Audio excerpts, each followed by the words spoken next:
You're listening to the Clutter Fairy Weekly, a weekly webcast and podcast brought to you by the Clutter Fairy in Houston, Texas.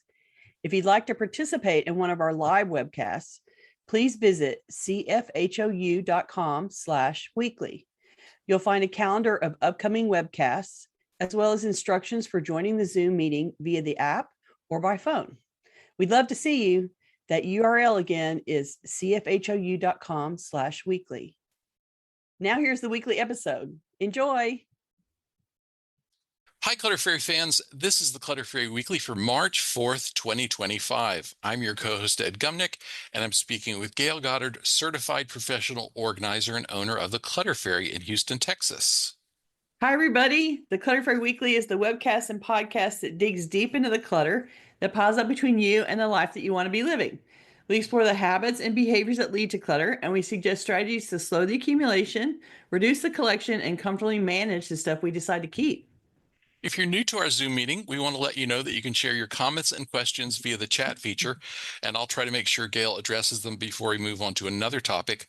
You can also use the raise hand feature if you'd like to ask a question or make a comment yourself via audio or video. And we're streaming the webcast live on Facebook, so you can share your questions and comments there, and I'll relay them to Gayle. We're going to start by recapping 2 weeks of weekly tittles, if people have reports on both of them. The tittle from 2 weeks ago was called Mi Casa es Su Casa. The assignment was to do something to make your home more ready for entertaining, if you're so inclined. And then the tittle from last week was called One Thing. The assignment was to try to get unstuck by doing one action of any size toward an organizing task on which you procrastinated or had trouble getting started. Let's hear from our participants in Zoom and on Facebook who worked on either of these tittles this week or last week. Please let us know in the comments. YouTube viewer Honeybee shared a comment on the topic of entertaining. Honeybee writes, "My ex-sister-in-law was once invited to a party I was having with friends. In front of my friends, she started pointing out flaws, like some paint on the ceiling from when we had recently painted. I handed her a notepad and a pen and asked her to write down all the problems she found, and I told her she'd be invited back once I'd gotten around to fixing them all. That shut her up. I don't think I ever invited her to anything after that either." Okay, so it still makes me laugh. It made me laugh when I read it the first time. It's still making me laugh now. I can, in my mind's eye, I could just see her handing the notepad to the sister-in-law. Oh my God, it was such a great idea to ask her to write down the list of all the problems that she found. It's one thing to notice some flaws, but it's quite another thing entirely to start pointing them out as party conversation to everybody in the room. Yeah. As family, she probably thought she had the right to notice them and to tell you and your husband, but she forgot to deliver that info privately. Yeah. And right? Like, if you're gonna party shame, if you're gonna publicly shame someone, then getting shamed right back is seems appropriate. Like you've earned it, Yeah. right? She really should have delivered it privately. And frankly, even if she had delivered it privately, it would have sounded critical of the work instead of supportive of the work. Maybe in her mind, she was creating a punch list for the workmen so they could come and complete and, clean up or fix their job. But I'm really giving her the benefit of the doubt for seeing and telling you the flaws she noticed because she was family. However, delivering those comments as part of the party is really the breach for me. And I was not the time or place to share her ideas. So love that you took care of yourself around it and handed her a notepad and said, write them down and I'll let you know when we're fixed.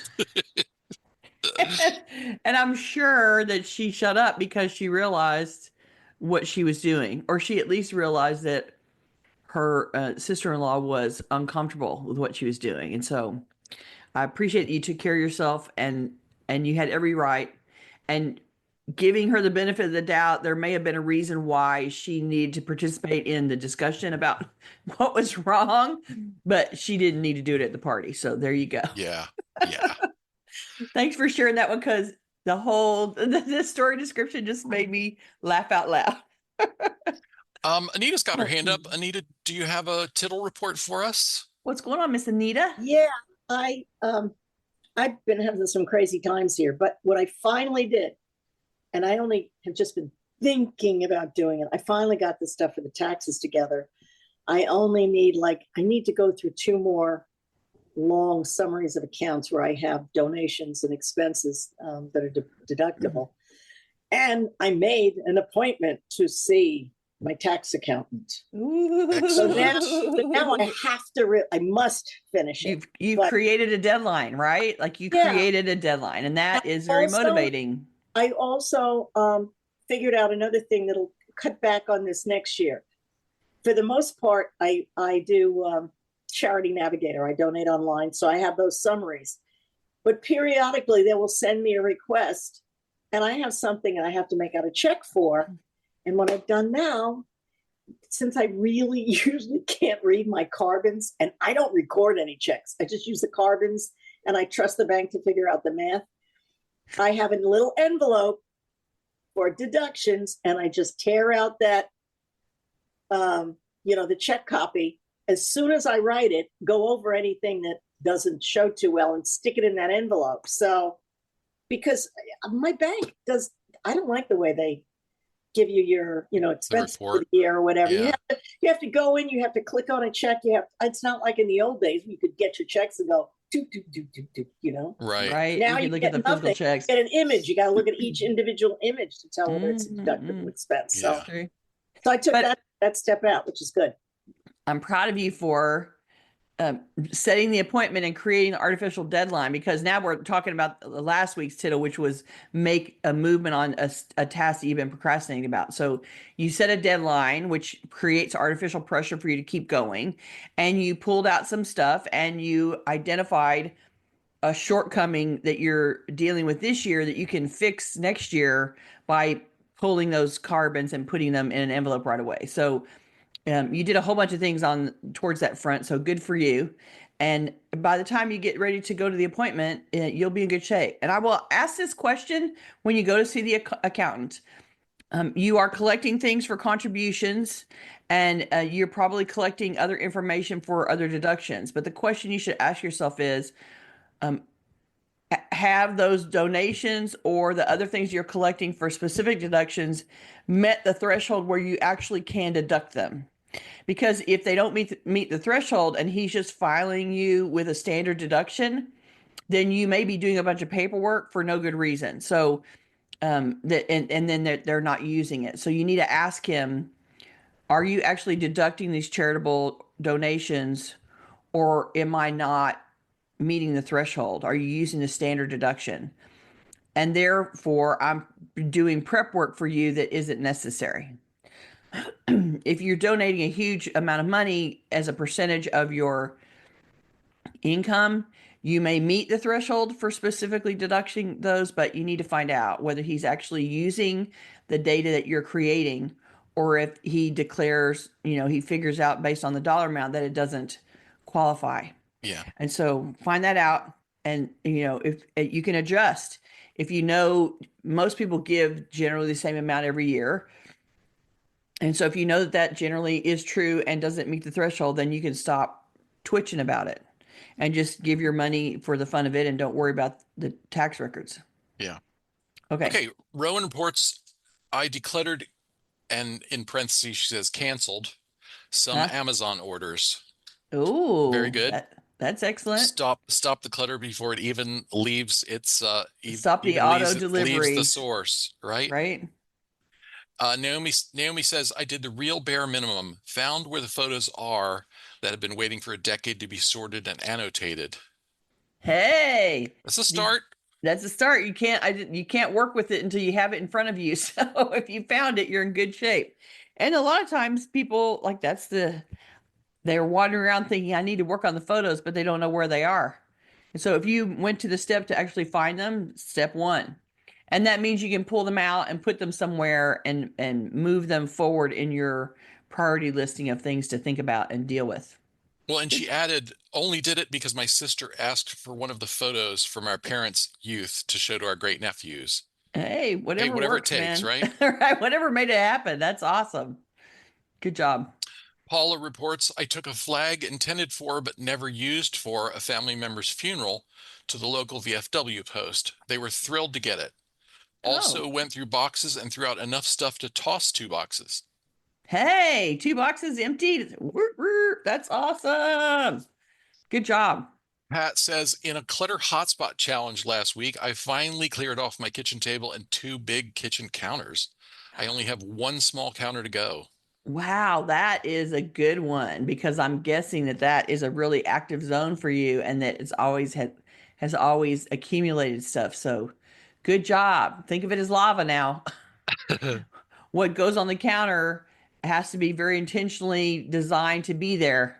Right. It has to belong there, or it has to go away when reset time comes around. Mm-hmm. Mm-hmm. Good Catherine said job. Catherine says, I did the one thing to get started again on decluttering. I got my medical receipts for 2025 together. Oh, that's a good one. And that's another deduction that you have to make sure that you meet a threshold before it's actually deductible. And so you want to check with your tax accountant and find out, am I actually spending enough money out of pocket? Because it doesn't matter. Yeah, and for medical, it's a huge figure too. Yeah, yeah, it's a big Yeah. percentage. So if a bunch of your medical stuff is being covered by insurance or Medicare so that you're not out of pocket, then it doesn't matter. And what matters is the cash that you've paid and whether that cash out for medical expenses is greater than the deductible threshold for your income. Yeah. And so pay attention to that. Glad you got it done though. That's a good you can't even have that conversation with the accountant until you can tell them what the number is. So you did a good job. Jane says, I went through my paper time will tell bin, starting at the bottom. It's much easier for me to let questionable papers go when they have the chance to age, and I Right? start with the oldest. When they've marinated down there at the bottom of the pile. Exactly. I mean, if you think of it as the strata of here's all the rocks and down below is, 50 million years and above is 10 million years. You have the equivalent layering that's happening in your pile of paper. So go to the bottom. Surprisingly, that event has now gone by. That interest is not faded. It's a lot easier to let go of well marinated aged paper. It's much easier to get through it. It's funny how much time we're spending talking about paper even before we've gotten to the main topic. One more tittle report, because I want to share this one because it's on the entertaining topic. Okay. CJ says, we're actually having house guests this weekend, so I started walking through our place with fresh eyes along the visitor's path from the garage and yard, inward with a trash bag, recycling bin, and donation box. Made some noticeable progress. Hey, that's cool. And it's great when you have that artificial third party incentive, right? Somebody's coming. And so you can walk through as if you're them and see it differently and grab and go. And anything that you pull out is one less thing that they're going to see. So good for you. Don't twitch about it. Don't make yourself crazy. You probably can't fix everything, but you can make a lot of progress and you can make a big improvement. And whether they recognize or understand that it's a big improvement doesn't matter. It'll just make you feel more comfortable about them being there. And so you need to know that you've made a big dent and they're not seeing everything that they would have seen if you'd done nothing. So good job. That's a good one.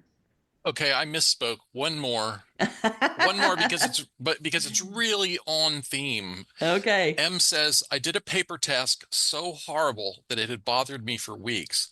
It was Ooh, so easy that I don't even remember what the paper was about now. So I think that's a great place to that's a that's a good great segue, comment right? to get us to our main topic, which is paper, and to start by reminding everybody that, there most of the worst paper you have to deal with is only so bad because you have made it that way with Because your of the fear and with your loathing. fear and your anxiety and that sense of dread. And the irritation that you have to do it at all. All right, it's time once again to parse the particular problems that paper poses. Sorry, I just cannot resist The the alliteration. alliteration when it's P. Today, we're going to examine the habits and beliefs that lead to heaps, folders, boxes, bags, bins, and drawers full of bills, receipts, records, recipes, clippings, statements, magazines, and so much more. We'll discuss the reasons we keep more paper than we need and offer pointers for purging your personal paper piles. So our survey responses this week show a lot of paper issues among the audience. Fully 30% said they have a massive backlog of paper, or paper covers their house like snow, which I kind of like that visual. I've seen that client where paper's on every available surface everywhere. Another 27% said they have a backlog that's starting to become a problem. And the remaining 43% said their papers are sorted and filed, or they have a small manageable amount of paper that's still to be sorted. But the stories about why they have a ton of paperwork are the more fascinating detail from the survey. And there's some recurring themes, of course, from everybody's answers. One of them is, what if I need it? I can't decide, or I'm afraid to decide. It's a boring chore that I don't have time to spend on. I hate filing, or filing makes it disappear. Paper is my history and my keepsakes. I want to scan it, but scanning is boring and time consuming. I want to shred it, but shredding is boring and time consuming. Those are sort of some general themes that I pulled out of the survey answers that happened more than once. And these answers point out an interesting truth about dealing with paperwork. It's not fun to do it. You're not likely to find a fun time to work on it. It takes a good deal of time to do it. And when you have a backlog, you can't usually fix it in a day. You're in for a many, many hours project. If it's left behind, if all that paper is just left there, it's going to be a huge burden for your heirs to do that work after you're gone. And if it stays an unorganized mess, you won't be able to find what you want when you need it. And so the fact that you saved it sort of becomes irrelevant because you can't put your hands on it anyway. The fact that you know it's in the house somewhere doesn't really help you. So when you need that piece of paper, you need to be able to go get it. That's a really big one. And I think we have a comment that we're going to talk about later on where someone mentioned that their husband wants to hold on to absolutely everything. And I think to, our listeners and viewers who feel like I just have to keep everything. I have to keep everything just in case when it comes to paper. The best way to start confronting that attitude is to think about, how would you find the thing you need? Is it even possible? Is there any chance that you can find one needle in that enormous haystack when you need it? And so to break that idea, to start breaking down that idea that you have to keep everything, I think it's really important to remember that. Yeah, that to face point. the truth. You're not going to be able to find You can't find it. You don't know where it is, or you think you know where it is, and then you go to look for it and it's not actually there. And you are hoping that you know where it is, but the truth is you probably don't. And now some people swear to me that they know exactly where in a pile of paper something is. It's like, okay, if you remember putting that piece of paper there 5 years ago or 2 years ago or last week, great.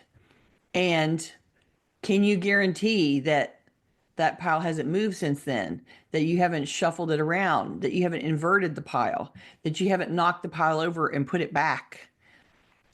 Are you certain that it hasn't been disturbed from your memory of where it is? And so I think it's true. Part of the time you probably can put your hands on it then, but part of the time your certain belief that you know where it is really not true.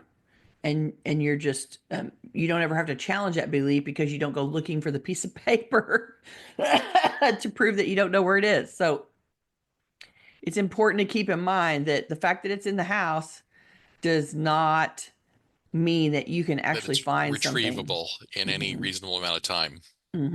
Exactly. All right, so those are that list that I just made about if it's left behind, it's a burden. If it stays in unorganized mess, you can't find it. Those are basic facts about your paper projects.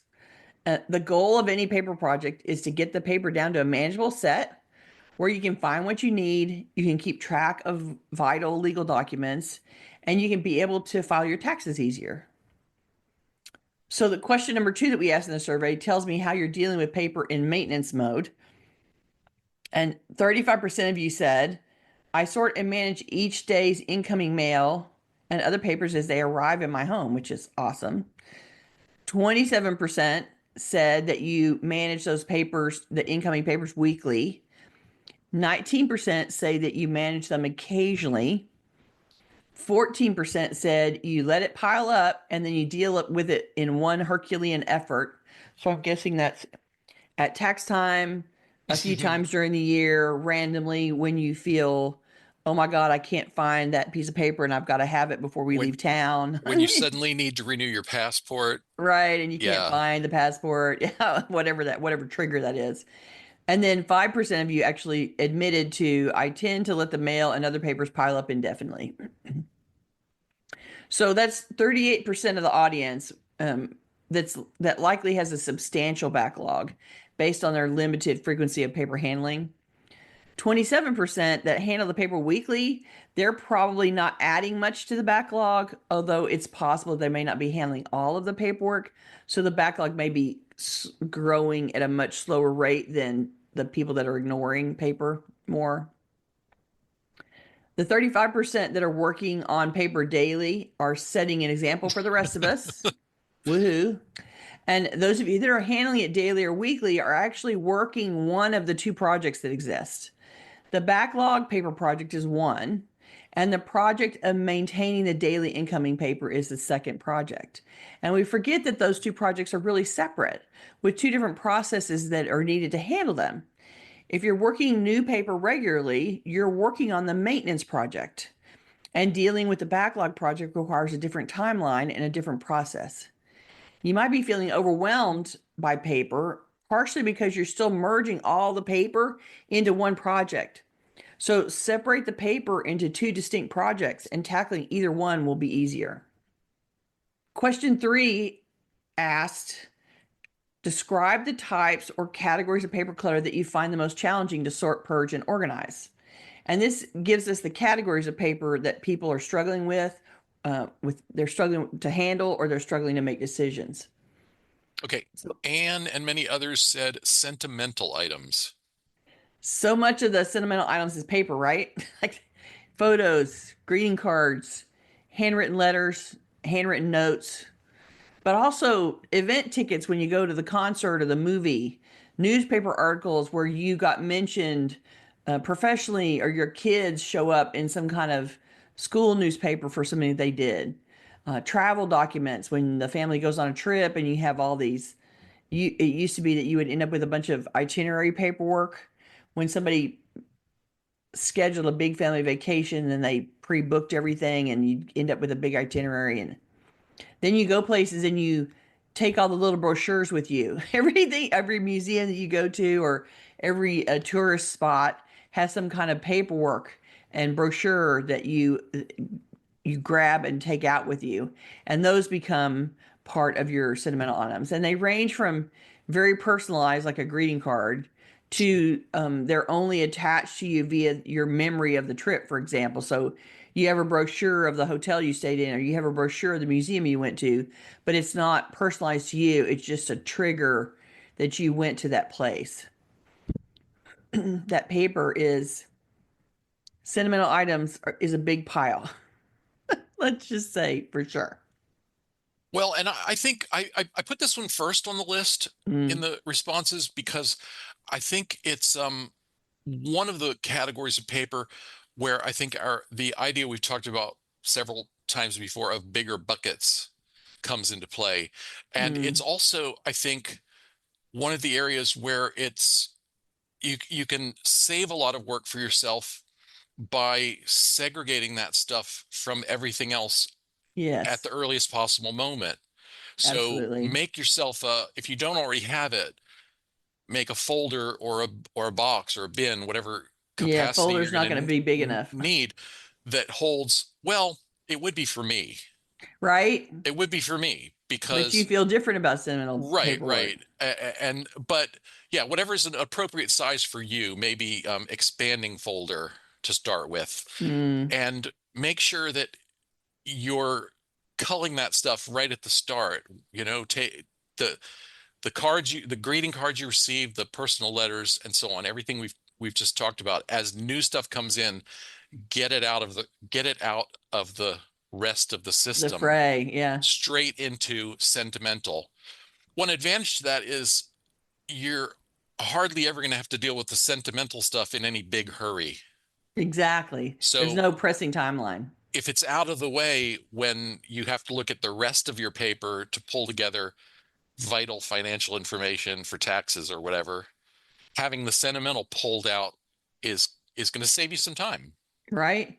And it also, I mean, the thing about all the other paper that isn't a keepsake, there's a whole bunch of a decision tree of process to put the paper through about whether you need to keep it or not. But once it becomes a keepsake, then you're just keeping it for the memory. That's the only reason you're declaring it, that it needs to live with you indefinitely. You've taken the timeline off of it. So there's no pressure to subtract it anymore if you've declared it a keepsake. And so isolating that stuff, you don't get into it all the time and look at it. And so it doesn't need to be in a file cabinet somewhere mixed in with your regular paperwork. It doesn't need to be part of your historical financial records. It needs to all be separated away, because those photographs you're going to go through once in a blue moon. Those keepsakes you're going to look at once in a blue moon, and it's not going to be something that you have to touch all the time. So like Ed said, subtracting it, getting it in a keepsakes box, and separating it 100% from the rest will make your active pile of paper that you have to make decisions about be much, much smaller.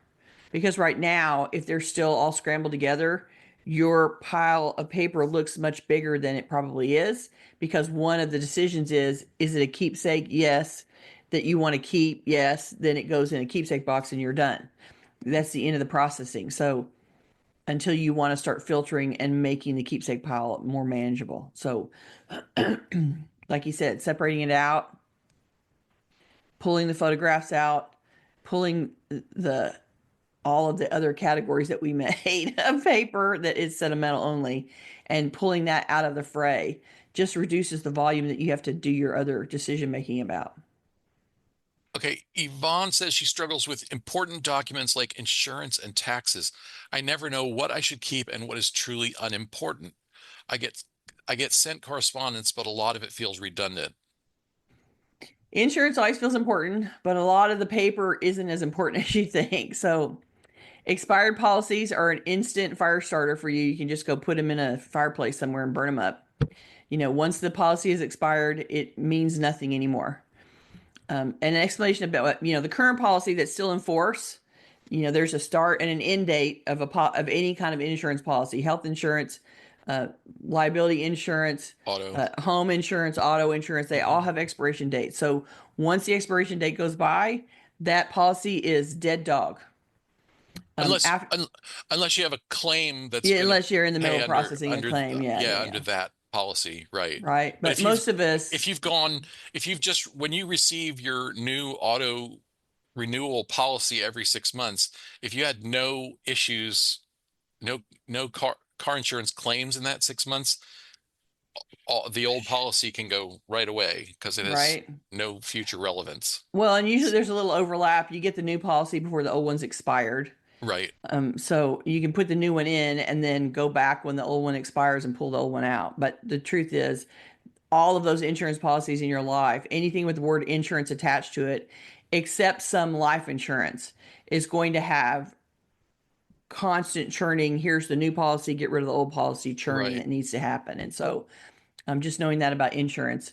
The other thing is that you probably get explanation of benefits every month, where they're sending statements. Medicare sends them, the insurance companies, health insurance company sends them to say, this is how we handled your insurance claim, the claims against your insurance policy.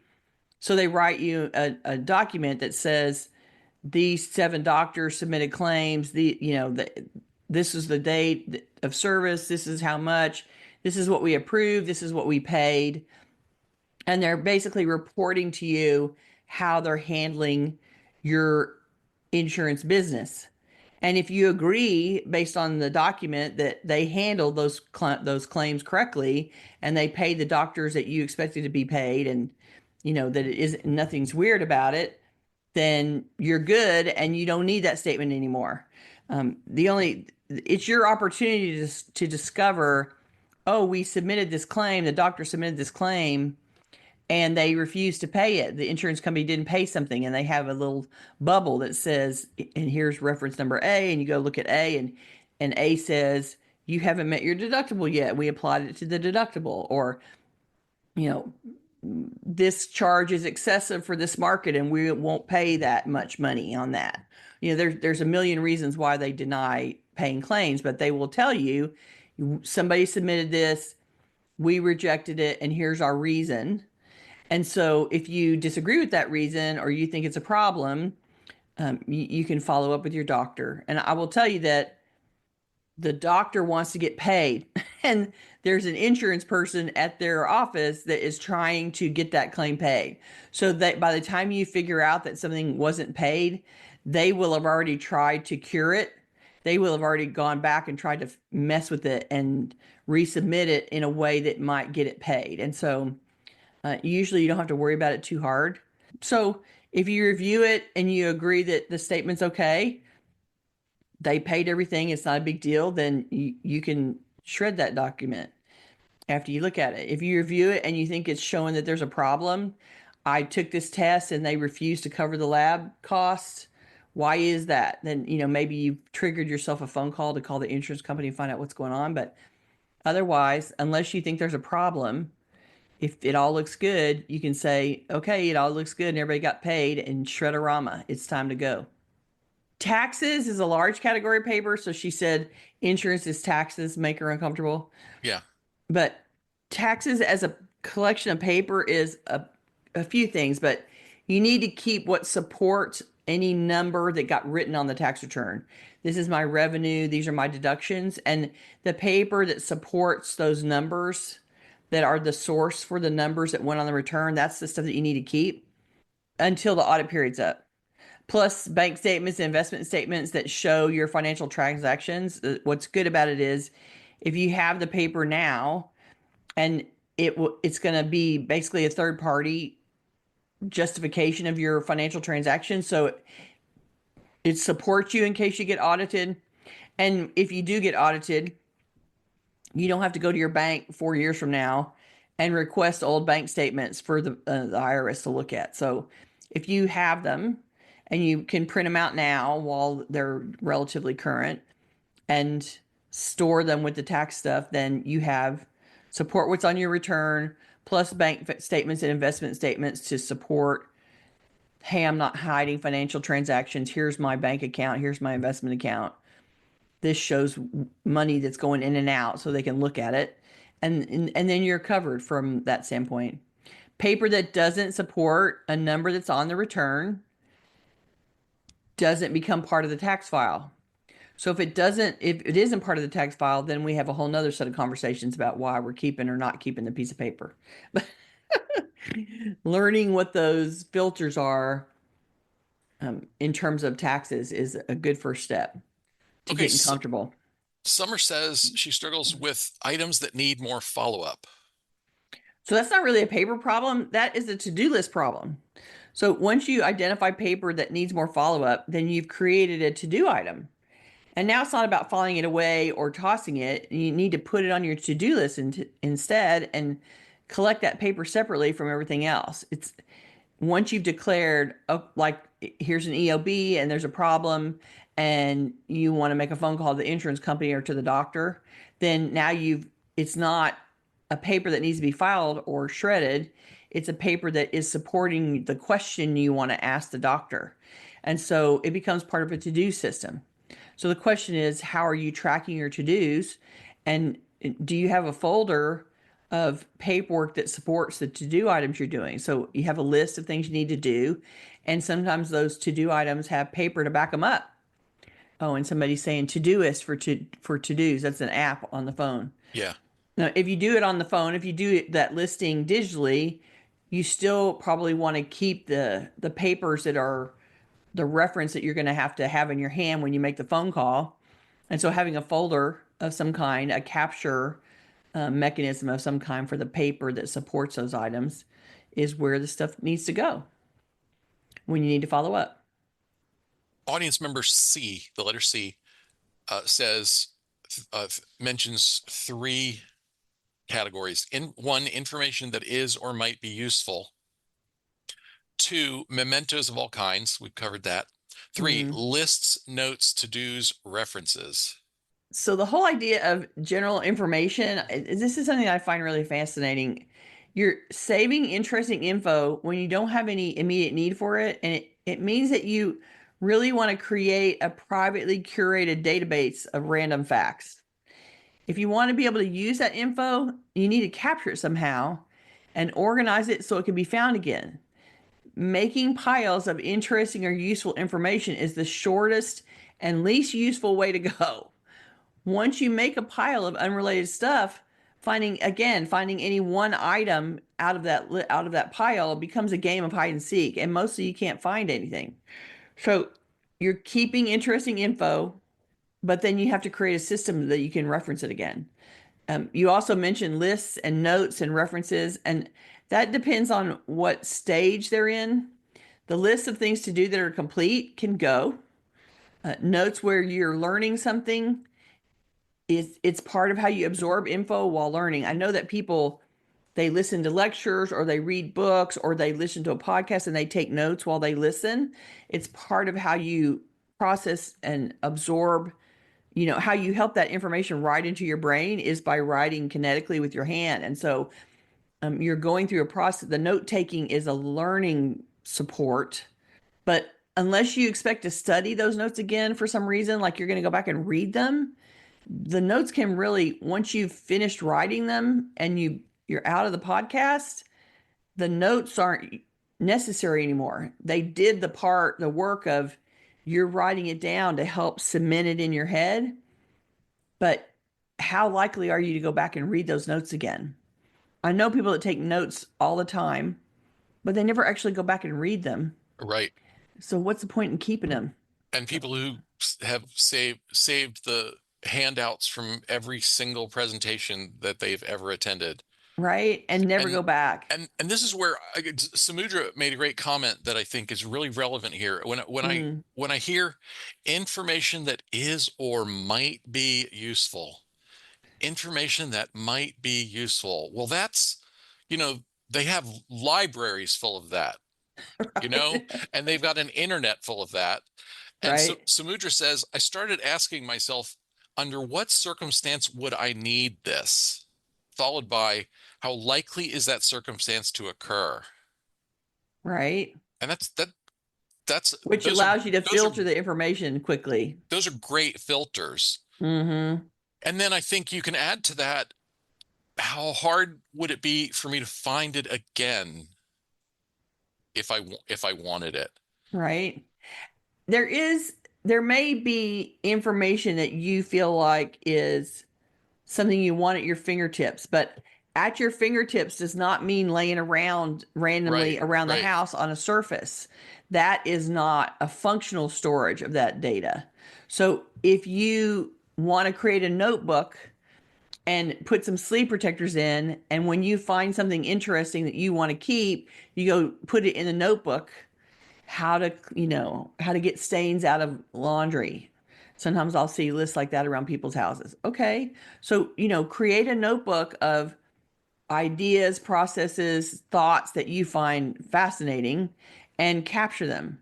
But if the notebook gets super full and you haven't put any time in organizing the information by some kind of category so that you can find it again, you're going to have to flip through every sheet protector in your right. All binder you until you find it And now what you've got is a paper stack with covers. with covers. Right. Now, it is not floating around the house, which is great. And it's not randomly on a surface, which is great. All of your miscellaneous, random, unrelated information that you want to save is in one place. So that at least narrows down where you have to look for it. But it's just like book people trying to keep all the books that they've read because they might want to pull it out again, except that they don't often do that. And so I get that we read information and find it interesting, and that can be the entertainment and the learning of it, the process of reading it and finding it interesting. That's the fun for you. But then that doesn't mean you need to capture and keep the paper of that information for later, because you're going to keep reading and learning things and finding other things interesting. That list is just going to, you're just constantly going to be finding things interesting, and the list is going to be really big. And so learning to accept that I find that data interesting and I don't have to capture it. I can just have the experience of finding that interesting and enjoy it Yeah. in the moment, and then walk away without capturing the information for later. There'll be a few things that you think you have to keep. That's fine. But do you need to capture and catalog every piece of paper that you find has information on it that you find interesting? No. And if you are easily entertained and easily fascinated with written material, with information of all kinds, yeah, you need to think hard about how badly you want to capture and catalog all the stuff that you find interesting, because the more you find interesting, the bigger the cataloging project is for you. Yeah. So just acknowledge that. Okay. Allison said, I'm currently being inundated by paper from a group I hold a leadership position in. I have a good filing system that works well, but wish the blizzard of paper would stop. I do better with physical paper than electronic documents, so switching to digital form is not a practical solution. So if you're on a committee or a board of some kind and you're in a leadership position, you're being sent paper from all the players whom you lead. So you know what they're doing. So treat those papers like the backup that they are. Make sure those people are saving their originals, review their docs, save what shows pertinent details, and filter the rest out. People always overshare with their leadership. They're trying to cover their, Patootie. they're Hmm. trying to cover their patootie, and they're trying to make sure that you know what they're doing. And so they are going to overshare, first of all, and inundate you with paper, which you're already experiencing. So review what you're receiving and analyze what kinds of paper is coming your way repeatedly. And you may need places to capture the various types of paper. So set up a capture vehicle, preload it with sheet protectors so you can receive paper, review it, and capture what you feel like you need to have access to a second time. As a leader, there's some information that you probably want to be able to circle back to and pull back out again. And so you can filter what you're getting as your direct reports are oversharing. B, they are going to continue to overshare. And C, there's a repeatable, noticeable repeating of types of information that's coming your way. This committee is sending you a report. This person is writing you an email about what they did this week, whatever it looks like. And you can think about each of those types of paper and decide, how valuable is this for me to track myself versus let the original stay with them and I can just read and delete. Right. I can just read and toss.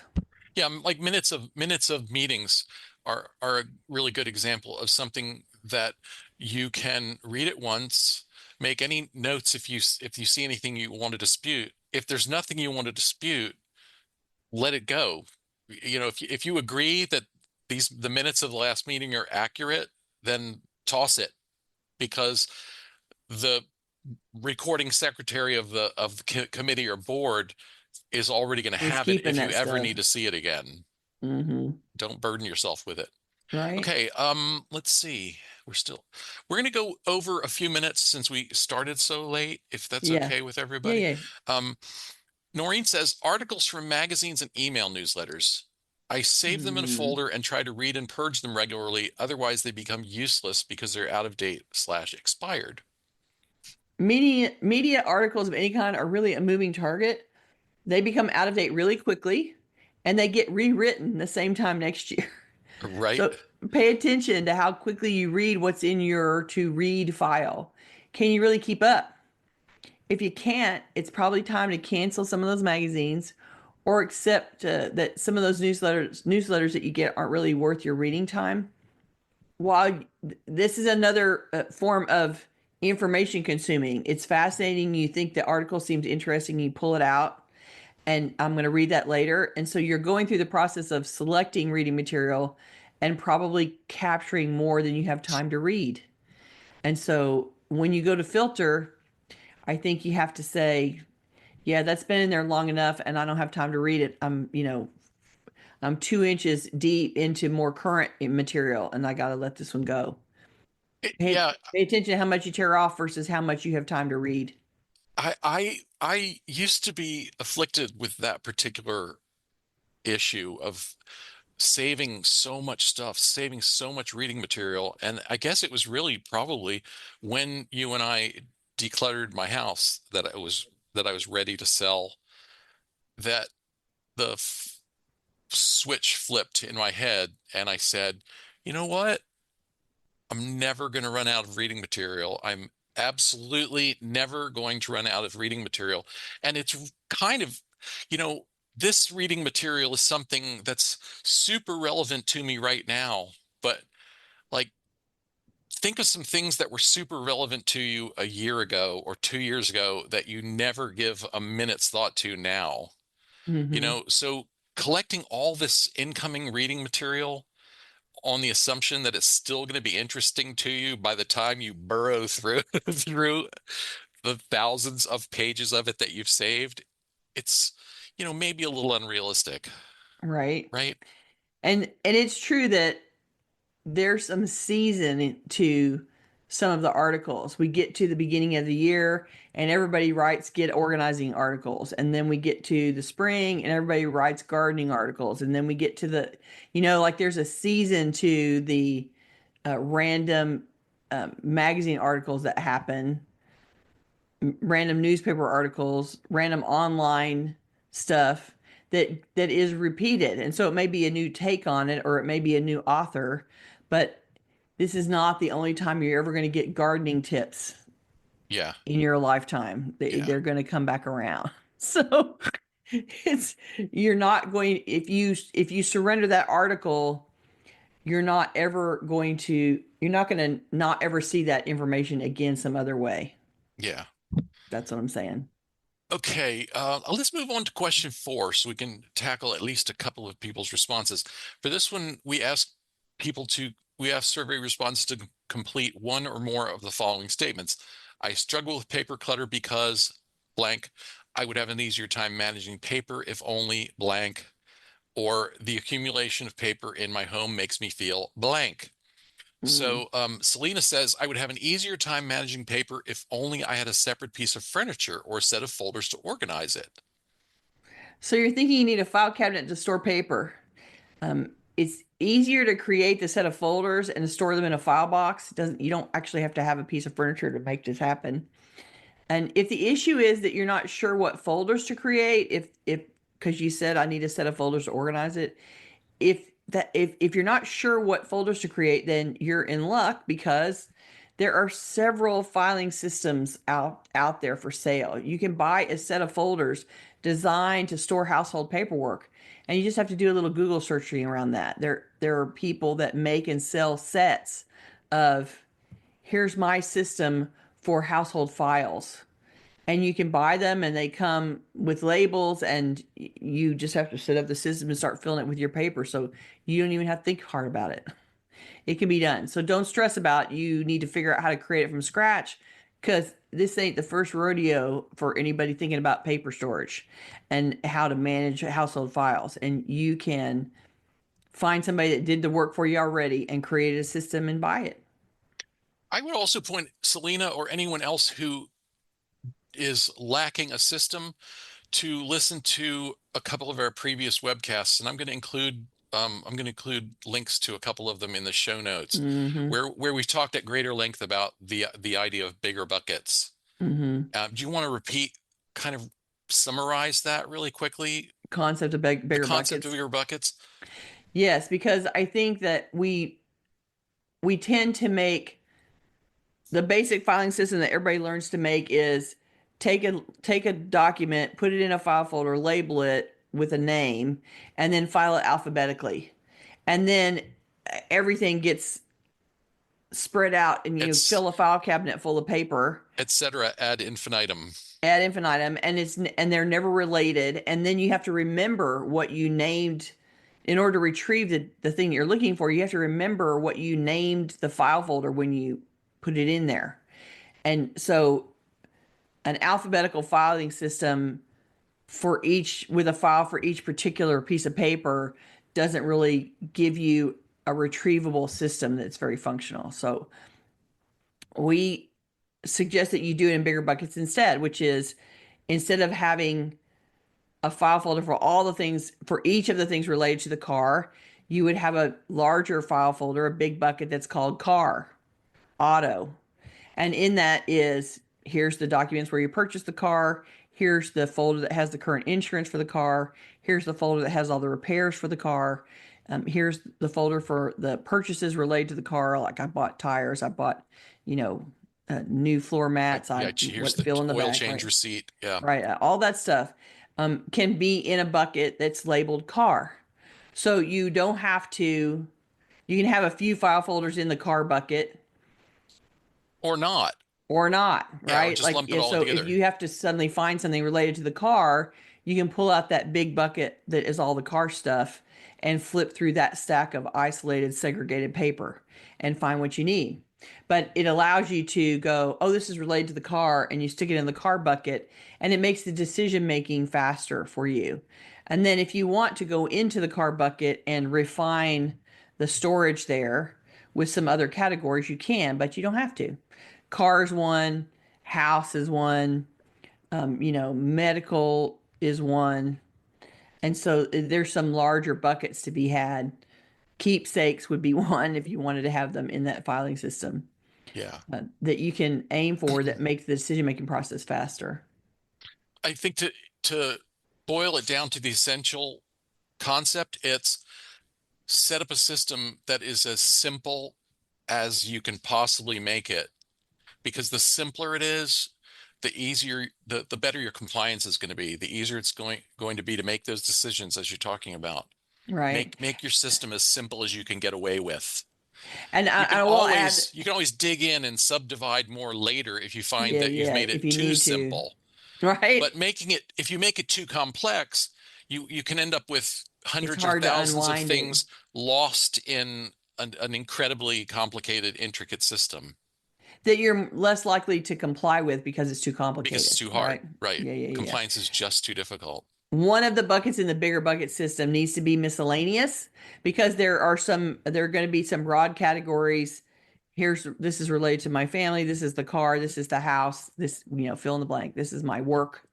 And then you're going to have some random, 10% of random unrelated to the other big buckets, and just call that miscellaneous. And when miscellaneous gets too fat, you can go and sort miscellaneous and figure out what's in there. And you may find another category is in there that you didn't think of the first round. But every bigger bucket filing system has to have a miscellaneous bucket. Yeah. Okay, let's take one more and then we probably need to move on to our closing stuff. Let's see. Debbie says, Debbie answered all three. She says, I struggle with paper clutter because I procrastinate. 2, I would have an easier time managing paper if only I had a better system in place and made myself do it. 3, the accumulation of paper in my home makes me feel out of control. And you procrastinate because you feel out of control. Sure, it'd be easier if you had a system and you used it, but that's not where you are right now. You're feeling out of control, and that makes everything freeze. So concentrate instead on getting in motion, and you can work out the systems later. But you can do the first steps to get in motion just going through and making keep toss decisions. I'm going to keep it for whatever reason, I'm going to throw it out. And that helps your accumulation get smaller, and it helps you feel like you have better control because you're in motion and you're reducing the population of paper. And it will give you some more confidence so that you can not procrastinate, not feel out of control, and feel like you can create a system later. But there's a whole lot you can do before you create a system. If the initial system is I'm keeping it, I'm not keeping it, and you go get rid of a bunch of paper right now first. Yeah. That's a great place. That's the most basic decision you have to make. And you can go back with the keep box and create a system out of that later. But in the meantime, you can go through and start thinning the herd. Yeah, And hopefully that'll let you get past procrastination. and by removing by removing a bunch of stuff that's ready to go, you're going to feel more in control, and you're going to feel less of the emotional phenomena that drive you, that feed your procrastination. Yeah, absolutely. Absolutely. Okay, it's time to talk about next week. We are going to be back next week for the long promised episode about Goodbye Things, the new Japanese minimalism, by Fumio Sasaki. We're going to have a survey on that. And if you haven't read the book, you're running out of time. I'll have another link in the show notes today. It's a short book, you guys. You can It read is a it. short book. It's only about maybe 200 pages, something like Mm. that. And very accessible too. It's an easy read, I think. Yeah, I found yeah. it really went fast. So we're going to be back to talk about that, and we look forward to you joining us. Gayle, why don't you give us the title? Okay, this week's title is Plan a Paper Project. This week's assignment is to apply principles we've talked about in this week's show to plan a project to address your worst paper challenge. Reflect on the category of paper that you've identified in this week's survey as your most challenging type, your paper nemesis. If you haven't taken the survey, answer this question. What type or category of paper clutter do you find the most challenging to sort, purge, and organize? Decide how much time you're willing to spend in a single session of paper processing. How many sessions a week of that duration do you think you might be able to take on? And if you're unsure of your capacity, start with two 10-minute sessions. Schedule specific appointments with yourself this week to work on your nemesis category of paper for the period to which you've committed to work, and then work those scheduled appointments. Set a timer to let you know when you've met your time objective. And at the end of each session, notice whether you still feel able to keep going or whether you're exhausted, whether you've burnt out all of your resources and your stamina's gone. Pay attention to that. Based on the answer, maybe you can make sessions a little longer, or maybe you need to make sessions a little shorter and repeat them more often.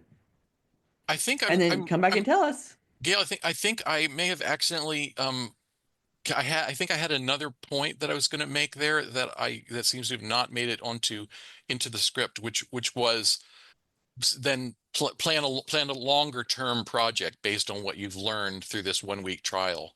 Okay. I'll add that in the write up that goes in the show notes. Okay. All right. So The um, idea being you're experimenting with one type of paper and trying to work through it and make a plan and make a schedule and work on it. And then let that be your learning environment for the larger paper project as a whole. yeah. All right. Okay. If you're watching this on YouTube, we would love for you to join us live. To get notifications about upcoming events, we invite you to join the meetup group by visiting cfhou.com/meetup. You can also follow us on Facebook by visiting cfhou.com/Facebook, or subscribe to our mailing list by visiting cfhou.com/subscribe. We love to hear from you, so please keep your questions, comments, and topic suggestions coming on Facebook, YouTube, or anywhere that you find us. You can always reach us through our website at clutterfairyhouston.com. We are so glad that you're here every week. We look forward to having everybody come for the Clutter Fairy Book Club. We're going to have a Clutter Fairy Book Club next week and talk about Goodbye Things. I hope you'll be there. Have a good week, and we'll see you next time. Bye-bye. Bye.